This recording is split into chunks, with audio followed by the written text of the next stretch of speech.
Today, I had the honor and the privilege of sitting down with Aida Rodríguez, who is a comedian, yes, but also an advocate and a truth teller, someone who fights for justice in honest but also very funny ways, someone who speaks the truth in a world that would like to keep certain people quiet. I never want to be so logical and so rational and so practical that somebody else's life slips through my fingers because I wouldn't act from the most empathetic place in me. I feel so motivated after this conversation, and I know you will too. Okay, I do want to start with what you just said about, so you're not in an accident. We'll get that out of the way. Mm-hmm. Everyone's safe. There's a dog on the highway. Yeah. You'll give me the actual story, but as I just heard it, dogs on the highway. Yes. 4 white women run out, risk their lives to save a dog. Different cars. Yeah. Different cars. And you said, I better see you do this when you see little kids getting sprayed with mace, zip tied, the way you show up for a dog. You risk everybody's life on that freeway because one car was facing in the opposite direction of oncoming traffic. And I was like, there was no, you could tell that it was all emotion, no thought, no logic. It was like jumping into action to save this dog that did not want them to save him. Like he jumped off and then off the freeway and kept going. And then the chaos ensued on the freeway that they caused by the way that it was just so illogical that it was like, you even put the dog in danger by doing this. Like, even though it was just, I don't know if it was performative. One of them was like squatting on the ground, trying to get the dog to come to her. I love the no thought reference because is it true? Shouldn't we be able to, it's quite difficult to just respond that way for another person being harmed. Absolutely. But a dog, yep, like right into action mode. 100%. I was talking about this yesterday. I grew up in New York, and bystander effect. Someone falls off the subway tracks, and everybody waits around because someone's gonna do something, right? Mm-hmm. Someone's gonna do something. Someone's gonna do something, right? And who's going to be the person who does something? Mm-hmm. What does it take to do something? You do stuff. What does it take to do something? I don't know. Compassion, empathy. I don't know. I remember a friend of mine who is also a comedian. We were in Korea, and we went outside of Seoul into like one of the villages. And we went into this shop. And from the moment that we went into the shop, we could all tell that the owner of the shop had an issue with the woman that we came in. And my friend, she's white, April Macy. So when, anyway, she keeps asking to try on dresses. He keeps saying, you can't, you're too big, which she's pretty small. I'm taller than she is. I asked, can I try on a dress? He's like, yes, you can try. No. But every time he's like, no, you can't. You too big. So anyway, she finds a dress that she likes. So she goes into the dressing room. And when she closes the dressing room door, the hook falls off. And he gets furious. He rushes over to the dressing room, grabs the hook, and throws it at the door. And I'm like, hey, I think we need to get out of here. But as soon as we started to leave, he grabbed her. He was physically trying to hold her to try to lock her into the store. And another comedian and I, we just jumped into action and just started pulling her back. I couldn't imagine just freezing and not doing anything. We were in another country. We don't speak the language. They could tell the cops anything. But our instincts were we got to save her. We got to figure out how we're going to get out of this. Nobody stopped for one moment to think about anything because a person was in danger. And so I hope that never goes away. I hope that it never goes away. I never want to be so logical and so rational and so practical that somebody else's life slips through my fingers because I wouldn't act from the most empathetic place in me. Comedy, is there something inherent in wanting to be, comedians need to observe. There's a paying attention quality. Were you always this activist spirit, or is it the more I pay attention, how can I not be an activist?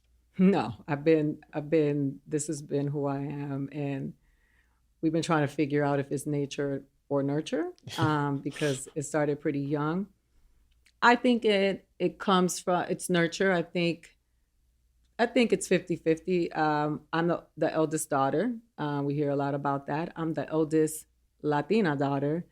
And I had a grandmother who didn't speak English, so I was always a translator. I was always taught to be of service. And that is where I started to draw my value from. Teaching, performing kindness to people so that they would see that I had value, which is something that I've identified now. But there's a part of me who I can't watch injustice. And I watched it in my family. My uncles and my grandmother fought cops in Miami because they were beating on a mentally ill young man that we knew in our neighborhood, and they just were beating him, and my uncles jumped in, and everybody went to jail, including me. I went to social services because my grandmother was like, it's not right. And when you see something that's not right, you got to do something. That reminds me, I was a kid. My mom, we left a pizza shop. We were in Queens. We got a full pizza pie. And this man is being aggressive with a woman. And my mother, I was shocked. I mean, I was terrified. I can't believe she did this. She said, get the fuck off her. Get the fuck off. And she throws the pizza at him. That's right. And then she goes, run to the car. She's just running to the car because he's now like, what the fuck you doing? And I mean, I think it's just like it hit my bones. I remember I was scared as a kid, and there was no part of me that said, I will do that. And yet I think it has become me to fight in my own way, to call out injustice in my own way. Is there a level of, use the word service? I was raised to be of service. But you also make art. You're also, you know, and I make art, and we have to, what is that line that I think I'm always trying to navigate? Yeah. How do we be of service and make something super juicy and entertaining? That's the question right now, especially that I've been dealing with, because being so preoccupied with the machine where they tell us so much that art is a certain way, I don't think the people are responding. I think people want to see a reflection of their stories and realness and authenticity. I think this has been a breakout of authenticity, which is why you see influencers do so well and people have such a big following, because people see themselves in these people who are telling the stories.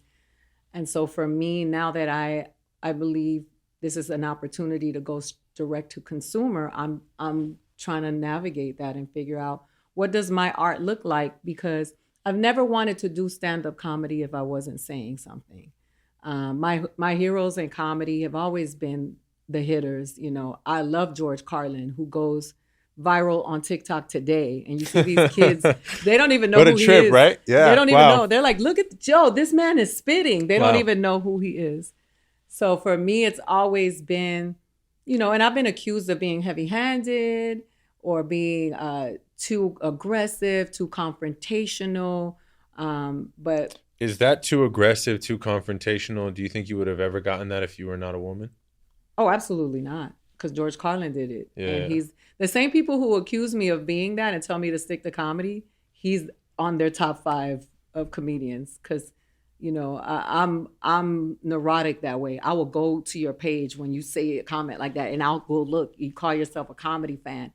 You will love Bill Burr. You will love George Carlin. But you don't want to hear me say those things because your sexism and racism doesn't allow you to process that coming from me, because I'm a brown woman and you don't want to hear me talk about that stuff. So, of course. Direct to consumer. This is new. Mm-hmm. Is it the trend? Is it your trend? Is it the move? What's the... I've always been self-made because I've never been a machine favorite, since I got here. I'm a 5'10" Puerto Rican Dominican woman. I'm not in the breakdowns. Never really been in the breakdowns. So, I made a movie that I wrote, produced, did everything, and I raised the money and I sold it 2007, and that was like film school for me. And I was like, you can do this. You can create your own stuff. So it's always been me. I've always been one to say, if they don't let me do it, I'll do it myself. Albert Einstein said that. He said, I'm thankful to everybody who told me no. Because of them, I did it myself. Mm. Einstein is my Einstein thing I return to is that Einstein knew things, felt things intuitively that weren't proved until 60 years after he said them. And that knowing, I believe we all have. I believe it takes wild conditioning and strength training. Yeah. But there is a knowing of our value, of our worth, of our genius. Yes. And it's really hard, I think. Like some of us, Einstein, we just come out the womb and you just know. Yeah. You just know. How do we strengthen that knowing? I think you know. Yes. It's so funny because I hear a lot of people speaking to the things that I grew up listening to from my grandmother, which other people would label as being kooky or witchy back in the day. But my grandmother always, being connected to my spiritual self, understanding the ancestral powers that we walk in. People say that now it's trendy. People say it, but we grew up like that. We grew up, commissioning our angels because we've always had to believe that there's something bigger than us because of our circumstances, right? Not because of, but in light of our circumstances. We're not supposed to be here technically because of all of the things that were done to our ancestors, and still we're here. So I know there's something bigger and that we're supposed to be here because they've been trying to exterminate us a long time from the jump since they got here. Look, today is Columbus Day, right? Is it? It allegedly, yeah. It's Indigenous Peoples Day, First Nations Peoples Day, but yeah. So I know it's something bigger than what they tell me my God is, because the God that they tell me about is used to condition me so that they can oppress me. So I've always believed I have my azabache, and I don't let anybody minimize it and tell me, hey, that's superstition, that's black magic. That's magic. And that's the reason I'm still here, is that there's something guiding me that's greater than what they say is guiding me. Magic is magic, not black magic. And what did this woman say? We had someone on the show and we were talking about voodoo. And voodoo gets dark magic, black magic, this bad rap. And what this woman said is, while you were taking away our medicine, we had to come up with our own medicine. That's right. But medicine is medicine. That's right. And healing is healing. That's and love is love. And that I will never forget. Like the way that whiteness has done a beautiful job of trying to make them seem less or bad. Tell me more about ancestors. I'm going to be honest, the word is not new for me, but actually the practice. Yeah. Every morning I say, I know I have the full support of all of my ancestors. That's right. This is a new thing for me. I'm like 6 days in to this sentence. And it's been coming up more and more. Spiritual, I'm not for lack of. I got that in doses. But this word ancestor, how does it show up for you or stay in your life? And do you have to put into it in order for it to put out? Yeah. Absolutely. I won't say I've been doing this since I was 8, because that's not true. But I know that it's been in my environment, and I didn't understand it until later, until my grandmother became an ancestor and my uncle became an ancestor, and understanding what they were saying about dreams and understanding what they were saying about signs. it is something that I believe that I pour into. When I pray to the Most High, I pray to the angels, I pray to the saints, I pray to the witnesses, and I pray to the ancestors. I believe that there is a legion of spiritual beings that surround me and guide me. And I hope that I can name them all, because I do believe and I know in my center that they're there. And since I was little, I used to talk to trees when I was a little kid. I wrote about it in my book. And in the Bible, it says that trees are angels. And listen, I've always had this belief in magic. And I won't let anybody take that away from me or taint it or make it seem like it's something dark or bad. I feel sorry for those who don't have an opportunity to commission the angels. They are waiting for us to say, hey, protect this airplane, deliver us safely unto our destination, bless those that we're leaving behind and those that are to receive us. Words are power. They always have been. And I think that many of us don't really understand how powerful they are. They're so powerful that we're still here. Our grandmother's blessings are still covering us. My grandmother's on my altar, and she said, "Tú eres el mejor actor en todo el mundo." Oh, that's right. And would say it every day. When I said I was into acting and believed it before even I could believe it. Mm-hmm. Said it before I was even comfortable with it. And I thought that was so... I hold that. I hold those words. Words are spells in your mouth. It still fills you. You just lit up saying, it's beautiful. Words are spells in your mouth. You speak in order to change something. What words are you speaking? What spells are you casting? Right. Susan Laurie Parks. The other part of I believe your practice is curiosity, paying attention. I think that's how someone makes comedy. I think that's how they make art. All of this stuff. How do you stay curious? How do you practice? Like, for someone listening, how do you practice the practice of curiosity, of paying attention? Well, I think it's been, I came here this way, I was always the curious kid. I think in comedy, it depends on what you're in it for, right? Whereas it's happening in all of the arts. I moved to Los Angeles to be an actor. I came with a script that I wrote that made it to like the final round of the Sundance Writers Lab competition, and I just thought I was like, that's it, I'm in. Man, I had those moments. We all do, right? And I moved. It's done. Yeah, I'm like, it's about to go down. And I came here, and then I got derailed, right? And I listened, because though when I was a kid, I said I wanted to be a stand-up comedian, that was not the plan when I moved here. And then I ended up on a stage, and I was like, oh, this feels good. I can do this. This is also a part of me, my storytelling. But I stay curious because I love storytelling. And I feel like it's lazy to feel like you have so much to say and it's only coming from one way. Like, for me, observing other people's behaviors is part of my comedy experience. Comedy is an interactive experience. Yeah. I don't do stand-up from this way out. Some people, they want to be heard, they want to be adored, they want to be revered, and they want to be listened to, and they want people to say you're sharp and you're smart. For me, I want people to say, oh, she's learning on the job. Like, when she leaves this show, she learned something from me too, because I was in the audience.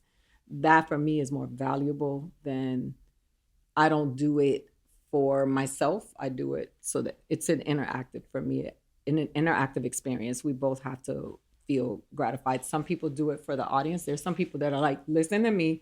I have some really funny shit to say. I'm pretty brilliant. I'm clever. They'll tell you themselves. A lot of the men in comedy will tell you how fucking brilliant they are. They don't wait on the audience to tell them. And then if you don't laugh at a joke, they'll say, you know what? That was a fucking great joke. You guys are wrong, which I think is absolutely hilarious to watch. For me, when they don't laugh, I laugh, because I'm like, oh, y'all didn't really like that shit. I get it. Like, I'm going to go back and work on it, because I want you to like it and I want you to find it funny. But for me, curiosity is the effort that shows that you care about this art that you claim to love. Curiosity is proof that you care, It's the action. It's the action that you put forth to prove that you love what you're doing as an actor. The curiosity is what takes you deeper within to find this character and like somebody that kills babies and say, you know, I gotta like this person because I gotta play it. Yeah. It's the curiosity to go in there and say, there's gotta be something about this person that I can connect to, that I understand, that I see. And for me, I don't ever want to be lazy about art because I'm asking people to pay for it, and I respect people. Yeah, it's beautiful. I'm listening to a book about Mary Oliver right now, the poet, whose superpower I think was curiosity. Right, like that's how a poem like Wild Geese becomes what it is. Yes, that's how you win many Pulitzers. It's like you have to be curious about the world, and Mary Oliver had this practice. Mary Oliver never went to Paris or Rome. She talks about this in her collection of essays. She said, why would I go there when I have the whole world right here in front of me every morning? Every morning I see the sand like I've never seen it before. And I think there's something so in this world where we're like, no, I got to watch more, I got to do more, I got to taste more, I got to have more, I got to experience more. She's like, no. This whole thing is the whole world. Yes, capitalism. There's a book called The Bondwoman's Narrative, and it's about a slave that learned how to write, that was taught how to write. She wasn't about taking long walks and strolls through the park. You know, she was never going to go to Paris, but was able to write an amazing, amazing piece of art, because you can go anywhere you want to go here. And when I was in the Bronx and when I was in Alapata in Miami and I was poor and on WIC and in food stamps, I would go many places. And I didn't have the means, you know, people that I know my age that went to France for the first time when they were 9. I didn't, you know, but I was able to write and read and go places, I mean, that I never dreamed of going, but I was able to go there, teleport there through my imagination and my creativity. And I think that that's a superpower, because imagination.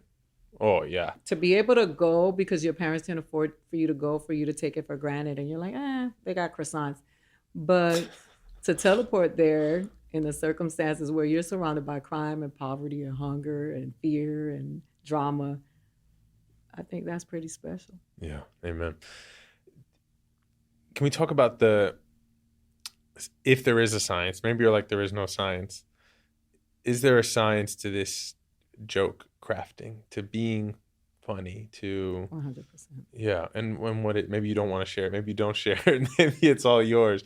No, share. I share. I read a lot of like spiritual books, and I've read the Bible, the Quran, the Kabbalion. The Bible says, buy the truth, but don't sell it. And I always feel like it is our duty to share information with one another. Only insecurity imprisons us from that, because what you are destined to be, what is your magic, what you are supposed to manifest in your own life cannot be tapped by anybody else. Yeah. Even the ones who think they're doing it. I'm holding her back because she said she signed this letter and she did this. You're not holding me back. You're holding yourself back from what the universe can grant you with your ill will. So yes, there is a science to comedy. Comedy is an art form and it's also a science, and you have to commit yourself to both. The creativity of being able to make people laugh, you know, being able to round up 300 people that come from different places, have had all different days, different experiences in those last 8 hours, and then you get them all in one room and they join together in one thought that you come up with. And laughter is pretty spectacular. It's cool. It's powerful. It's very powerful. And I think, you know, the science is the technical stuff. There are fundamentals, just like there are in basketball. Understanding what a premise is, what a punchline is, what a tag is, how to structure a joke. If you're a storyteller, if you're a one-liner, there are a lot of people who think they can skip that because they get followers and they're like, I'm going on stage. But that adrenaline, that gasoline runs out, and then it's just you, the audience, and the expectation of you sharing thoughts that are going to make them think and laugh. And so there is 100% a science of stand up. And it took me a long time to learn it because I was operating on charisma and personality and aggression, being commanding of a stage and having stage presence, which I didn't battle with at the beginning. I came into the game, already feeling confident, but I had to go back and learn the fundamentals. You can't just shoot. You can't dunk the whole game, right? You got your shooting game. You know what I mean? You got to learn. You got to Have some do your jump finesse. shot. Yeah, Yeah. you gotta learn how to play defense. Yep. It's a and comedy is no different. Some people really think and they get away with it, because we're in this era now where, and I think you probably would understand that there are two groups of people that are consuming this stuff. There's like the connoisseurs, those are the people that love art. They love the actors, they love comedians, they love music, they love instruments, they love the effort that goes into creating art. And then there's the pop culture consumers. And those are two very different audiences. Yeah. And I don't want that that's not my audience. Nothing wrong with them. I don't think I'm better than them. But that consumption of art as if that it expires. Art is product. Yeah, and it expires. It's fast fashion, Forever 21, Yeah, quick in, quick McDonald's. out. It's Yep. all of that. And I'm over here with Basquiat, Mhm. George Carlin, Billie Holiday. Like that's what I want to rock with. And whether you think it's corny over here, it doesn't matter to me because I'm not talking to you. I'm talking to the people that read books that love A Confederacy of Dunces because that's my favorite book. Like that understand that this is something that lives forever, and I want to be so connected to that because I'm afraid to leave here and not leave something behind that matters. You were afraid of that, meaning you don't think you've done it already? I'll never think I've done it because that's what an artist is. Artists, we don't ever think we've arrived because we're always learning and growing and evolving. Yeah, that brings me a lot of suffering. Yeah, but the people that whenever you hear somebody say, I killed this, I bodied this thing, you're like, yeah, you probably didn't. That brings me a lot of, I know the feeling, and it brings me a lot of suffering to this not arriving. Yeah. I dream of arriving, like Me too. I'm so peaceful in a moment of arrival. I've had it in moments, but Yeah. this forever never finish line that like is always in some distance. There's some great opus or some great thing or some great work. Hey, I'm Allison Stoner. Yes, that former Disney Channel child actor. After surviving 2 decades in Hollywood, I became a mental health practitioner, and now it's time I spill the tea on the toddler to train wreck pipeline of child stars. Semi-Well-Adjusted Despite Literally Everything is my debut memoir. It's very raw, semi-funny, semi-heartbreaking, and it's a call for healing and reform. Yes, I name names. Get your book of the summer, Semi-Well-Adjusted Despite Literally Everything, read by me, wherever you listen to audiobooks. Beautiful director, Mayan Tao, she said to me, and I'd never heard it, but because I always say curiosity is my greatest strength. Mm-hmm. And she said, she was just talking about herself.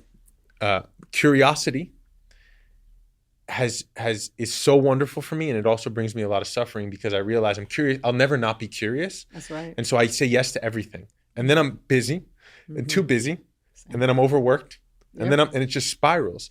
And so knowing this double-edged sword, for me, it's definitely curiosity. Like I want to do everything. Yeah. I love what you said. You said it would be so boring to just tell stories in this way. Yeah. I should tell them in this way, and I should have the book, and then I should do the direct-to-consumer and this and that. And that to me is the beauty of curiosity. Mm-hmm. But I have come since had that conversation with Mayan to understand. Oh, there is a too much.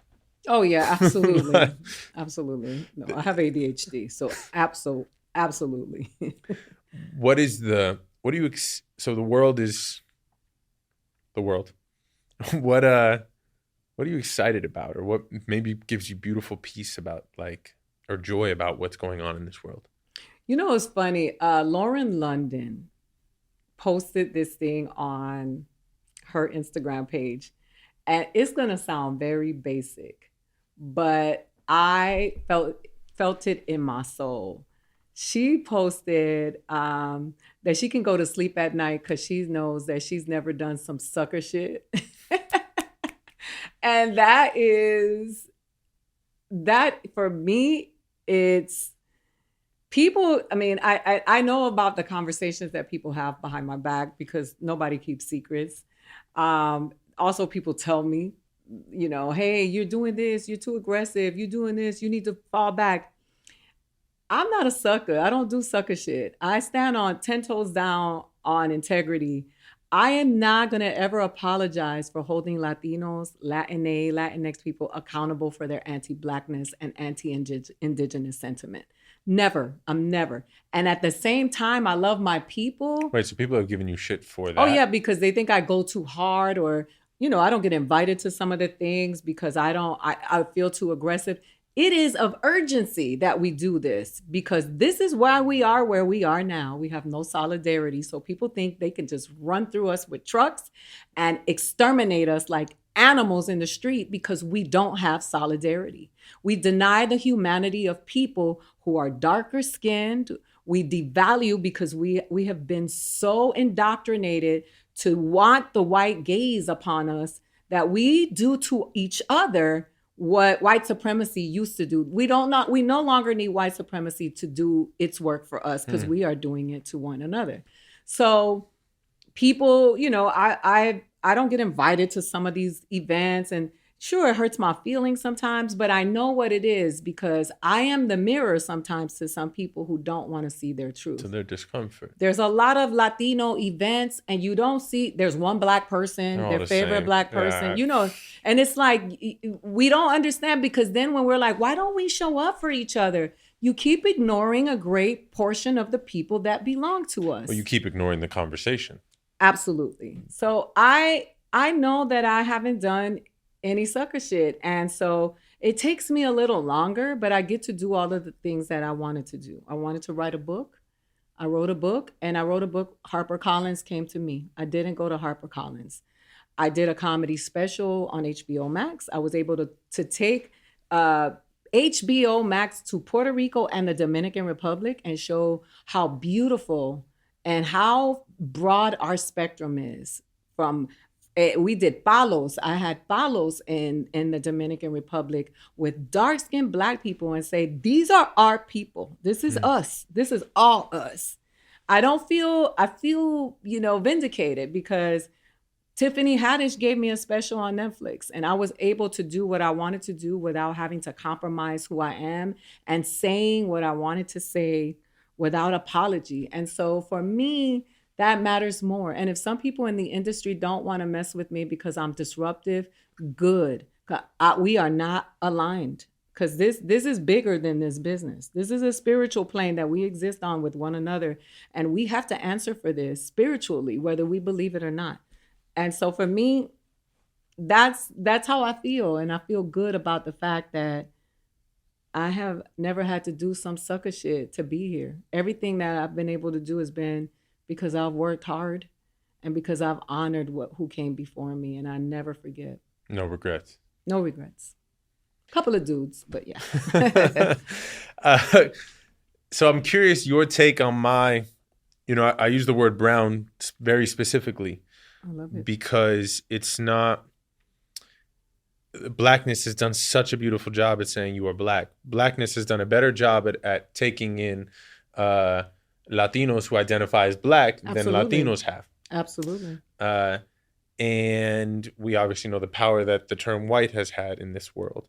And meanwhile, we're so divided because Hondurans want to be Hondurans and Colombians want to be Colombians and the Puerto Ricans are like, where's my TV show? And then the Cubans are over here. And then you have the South Asians and you got my Pakistani friend and then you got like the Arabs and the Middle Easterns and then, and the North Africans. And I think I chose brown as this moniker. I love it. It says there's more brown than anything else. So I'm curious if you're saying you love it, but yeah, so it fits in your. I love it. I think that, first of all, a lot of Blackness has been appropriated by a lot of people. They use it when it's convenient. The BIPOC or saying people of color, and it erases Blackness. The Black American experience is very different than any other experience. Chattel slavery is a unique experience unto itself. And as I've learned to not disrespect that journey. Brownness is valid. There is this brown reality of the people that come from all different parts of the world that come here and are not white. But a lot of us are not Black. And, I have this conversation with my daughter because my daughter is Black. And my daughter is like, you present very differently than I do. You walk through life very differently than I do. You don't get the texturism with your hair that I get. That's my greatest teacher. My kids are my greatest teachers. So I think being able to say brown owns a lot of stuff that has been denied in the past. A lot of white Latinos, as I call them affectionately, have a very different experience when the way they present. People see us and they know we're not Black, right? They know we're not Black American, but they know we're not white. Yeah. And I think it's important to own that.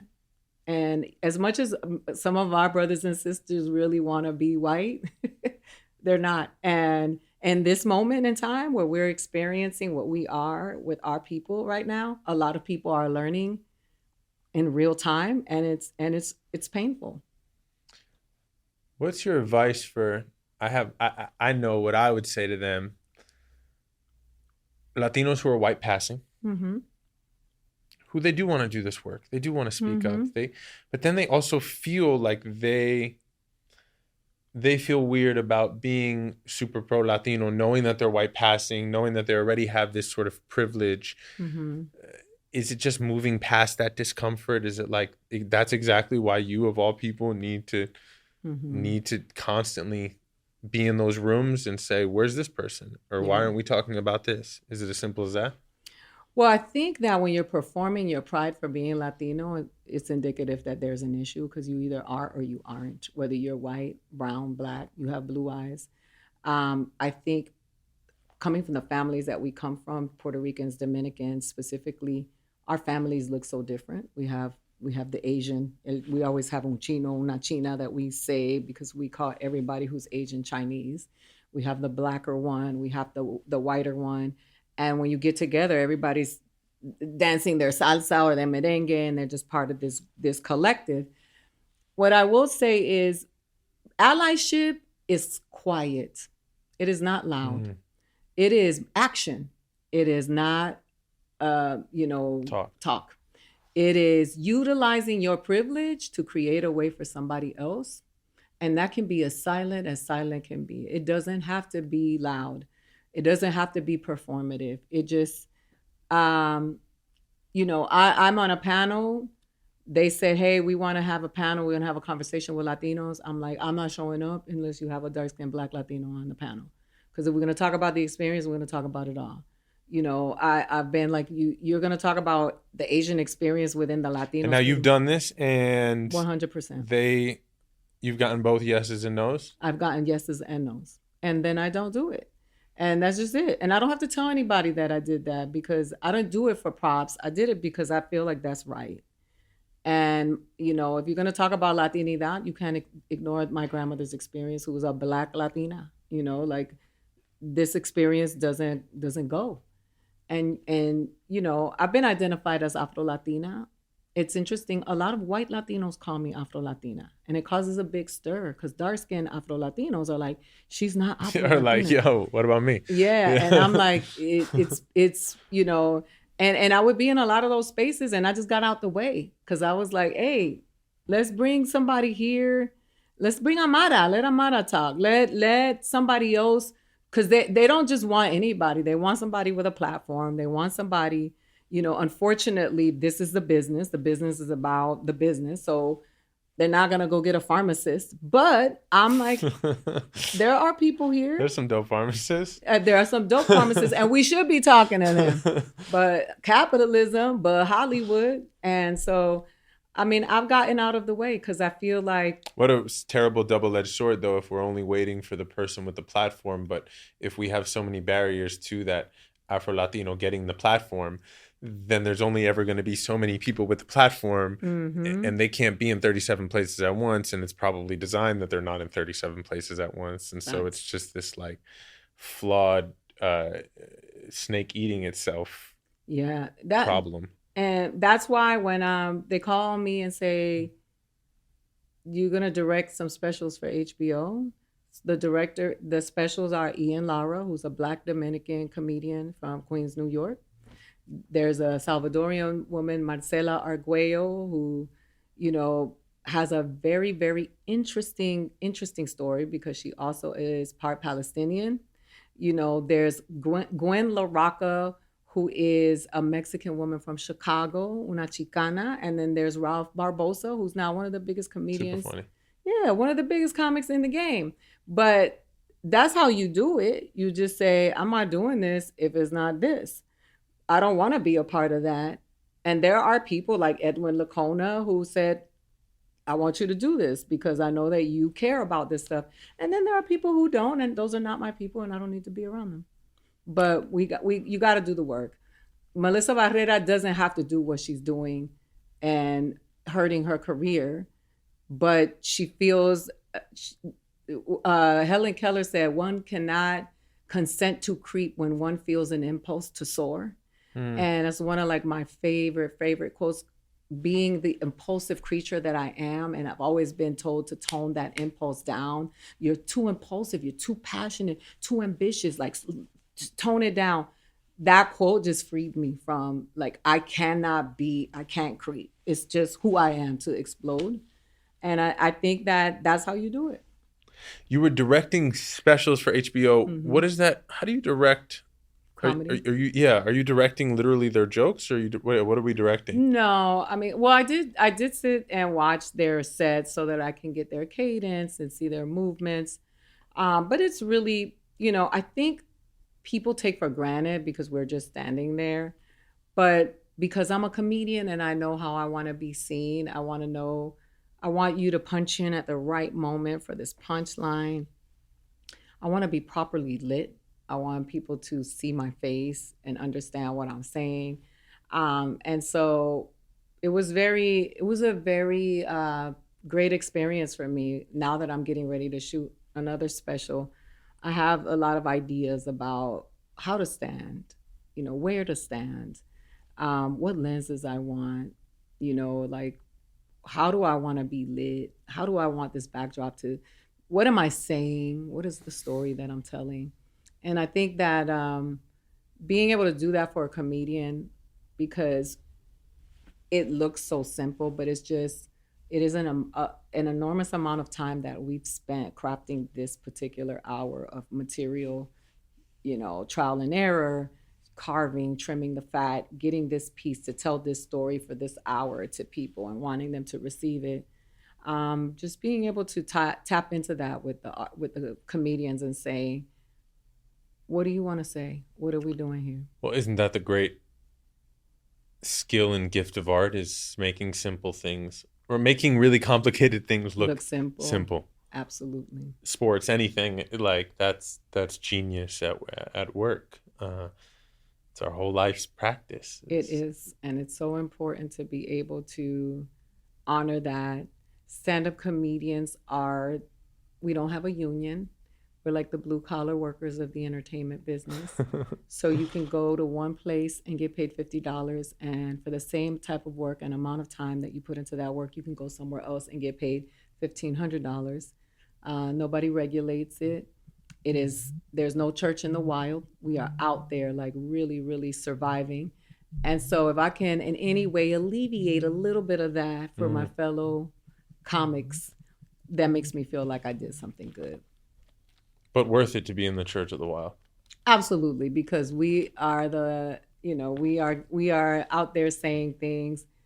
I mean, it's one of the last forms of resistance, of being able to speak to what's happening and giving a voice to people who don't. I mean, one of the last forms of free speech, literally, you believe. I mean, allegedly.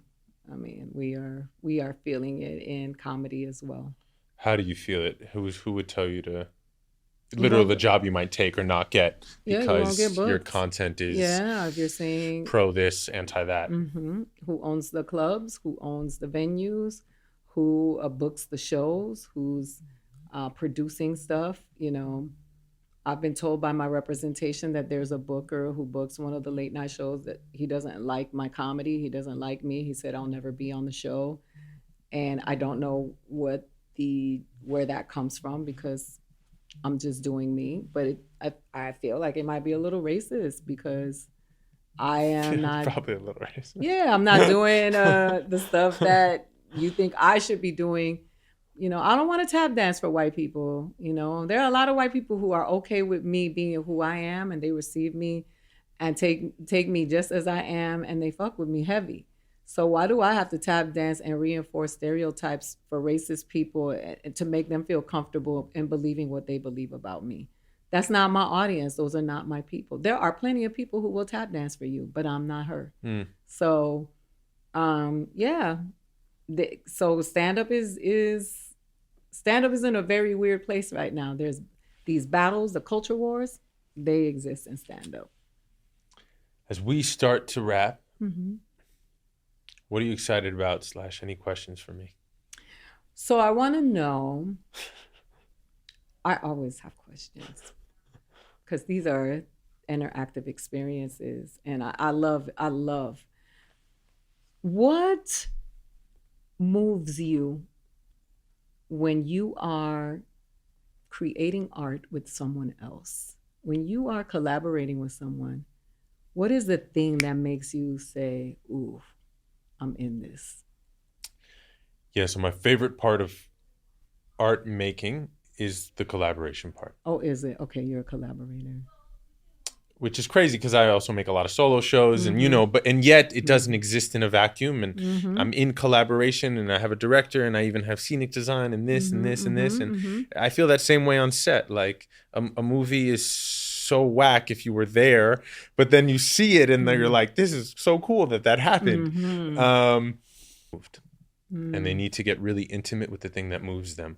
Like what moved these women to save a dog, but not a person. And so I think about this all the time.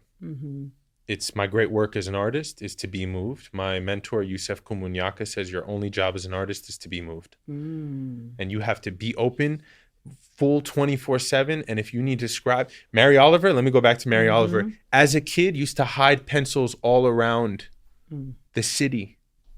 Wow. In case she was moved.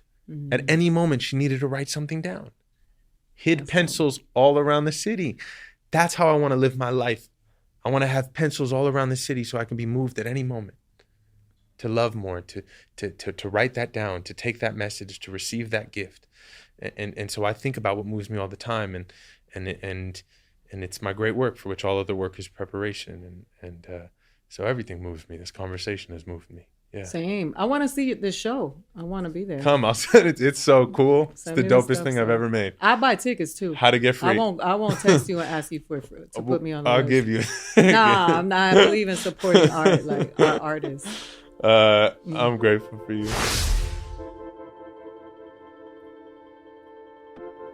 I hope you loved it. I know I did. And we have an extra bonus episode coming out this week. That's what we're going to be doing this season. We got a couple bonus episodes that will be dropping midweek before our regular scheduled programming. Okay, much love.